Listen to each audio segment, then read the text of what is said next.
ভরা বসন্তেই বৃষ্টির আপডেট দিচ্ছে আলিপুর আবহাওয়া দফতর। আগামী সোমবার এবং মঙ্গলবার রাজ্যের একাধিক জেলায় অন্তত 7টি জেলায় হালকা থেকে মাঝারি বৃষ্টির সম্ভাবনার কথা জানানো হয়েছে। একটা গভীর নিম্নচাপ তৈরি হতে চলেছে বঙ্গোপসাগরে এবং সেই সঙ্গে পশ্চিমী ঝঞ্ঝাও প্রবেশ করার কথা রবিবার, আর তার প্রভাবেই এই বৃষ্টি বলে জানা যাচ্ছে। আবহাওয়াবিদরা জানাচ্ছেন যে দক্ষিণবঙ্গের জেলা অর্থাৎ দক্ষিণ 24 পরগনা, পূর্ব মেদিনীপুর, পশ্চিম মেদিনীপুর, হাওড়া, হুগলি এবং কলকাতা সংলগ্ন অঞ্চলে হালকা এই বৃষ্টির সম্ভাবনা থাকবে দুদিন ধরে।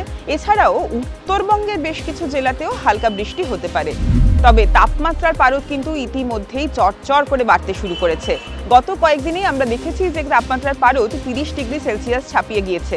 গতকাল অর্থাৎ শুক্রবার কলকাতার তাপমাত্রা, সর্বোচ্চ তাপমাত্রা 31 ডিগ্রি পার করে ফেলেছে। সেই সঙ্গে বলি যে বাগডোগরা এবং দক্ষিণ 24 পরগনার ডায়মন্ড হারবার অর্থাৎ উত্তরবঙ্গ এবং দক্ষিণবঙ্গ, এই দুটি জায়গারও কিন্তু তাপমাত্রার পারদ 33 ডিগ্রি পার করে ফেলেছে।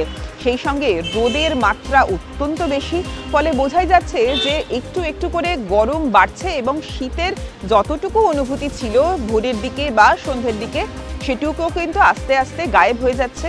আগামী 2-1 দিনের মধ্যেই তাপমাত্রা আরও 2 থেকে 3 ডিগ্রি বাড়তে পারে, এমনটাই জানাচ্ছে হাওয়া অফিস।